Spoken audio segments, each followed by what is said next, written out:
Autre grand dossier qui retient l'actualité depuis quelques temps déjà, les conseillers présidents impliqués dans le scandale de corruption à la BNC ne se sont pas présentés au tribunal pour répondre aux questions du juge instructeur Benjamin Félismé en charge du dossier.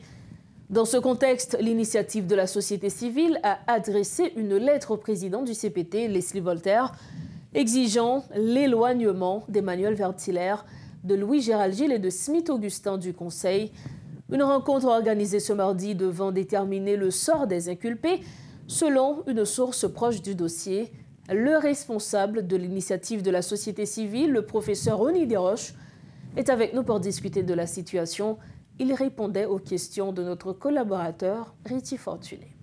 Professeur Rony Desroches, bonsoir, bienvenue sur Métropole. Bonsoir Richie, bonsoir aux téléspectateurs et téléspectatrices de Télémétropole. Une énième fois, nous avons commenté l'actualité politique, là, notamment situation conseiller présidentiel qui impliqué dans le scandale et corruption BNC1. Et de temps en temps, gagner des rebondissements qui a fait sous dossier ça. Est-ce que, ou même au niveau de l'initiative société civile, là, vous pensez que une issue qui pas trop loin pour t'ajoindre en façon pour transition, lui-même est capable de continuer?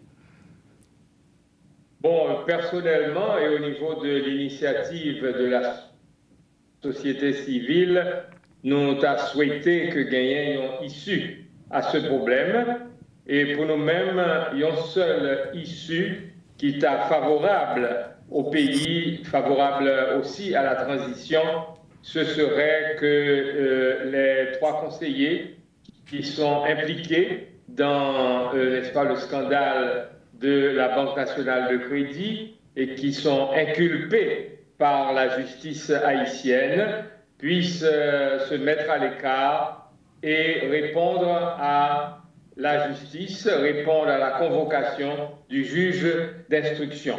Pour nous, ce serait bénéfique à la fois pour le Conseil présidentiel de transition et pour le pays en général. Oui, jusqu'à présent, nous, dans quel sens et discussion pour aller et conseiller présidentiel à travers avocat estimer que le juge lui-même n'a pas gagné et compétences pour t'attendre dans le cadre de dossier ça. Et parallèlement tout, nous apprenons qu'il semblerait que dans le moment côté n'a pas Yota et retirer droit vote et conseiller présidentiel. Donc, par rapport avec la situation, ça, nous-mêmes, au niveau de l'initiative société civile, là, qui gens nous pensons que ça a fini? Bon, comme je dis tout à l'heure, nous souhaitons que les trois conseillers impliqués aient gagné la sagesse de se retirer et de se présenter à la justice. Parce que le décret qui a créé le Conseil présidentiel de transition est très clair. Dans son article 2, le décret dit de façon très claire que nulle personne ne peut faire partie du Conseil présidentiel de transition s'il fait l'objet d'une accusation ou d'une poursuite pénale. Or, actuellement, ces trois conseillers, non seulement sont accusés, non seulement l'ULCC, l'unité de lutte contre la corruption, a demandé que l'action publique soit mise contre eux, mais aussi le commissaire du gouvernement a demandé à un doyen d'examiner la question et le doyen du tribunal civil, le doyen, a confié le dossier à un juge d'instruction, lequel les a convoqués pour comparaître devant lui. Oui, récemment, il y a un monde qui écrit CPTA pour nous demander justement pour écarter et conseiller présidentiel. Est-ce que tu as une suite qui te demande nous? Si oui, dans quel niveau que vous prenez en considération demande ça? Bon, nous n'avons pas gagné aucune suite officielle, n'est-ce pas, ni officieuse non plus, puisque l'être là, c'est seulement hier matin que nous délivrons l'île. son lettre qui datait du 9 décembre. Cependant, nous espérons que nous recevoir une accusé réception et nous espérons, comme nous dit l'enfant là, que notre appel sera entendu par le président du Conseil et par les 5 autres membres qui ne sont pas impliqués dans l'affaire. Oui, pour nous finir, M.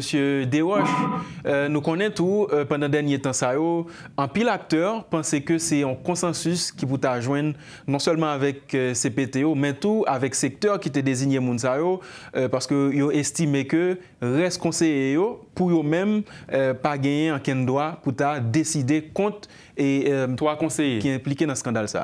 Bon, je crois que plusieurs des secteurs qui ont envoyé des membres au CPT se sont déjà prononcés pour leur demander de se retirer. Je sais qu'il y a certains de ces secteurs qui ont déjà choisi un remplaçant. Maintenant, dire que les autres membres du CPT ne peuvent rien faire dans cette situation, ce n'est pas notre opinion, parce que le Conseil présidentiel de transition a les fonctions d'un président de la République. Donc le Conseil dans son ensemble, bien sûr. Et alors, l'une des fonctions du président de la République, c'est de s'assurer de la bonne marche de toutes les institutions et que les 3 pouvoirs qui constituent l'État puissent agir de façon harmonieuse. Or, la justice a déjà lancé une procédure contre ces 3 conseillers. Je crois que c'est de la responsabilité du Conseil présidentiel de transition de respecter les prérogatives du pouvoir judiciaire, de respecter les attributions du pouvoir judiciaire et de demander à ces 3 conseillers qui sont concernés de respecter eux aussi les prérogatives de la justice, les attributions de la justice et de se soumettre à cette convocation. Merci beaucoup, professeur Rony Desroches.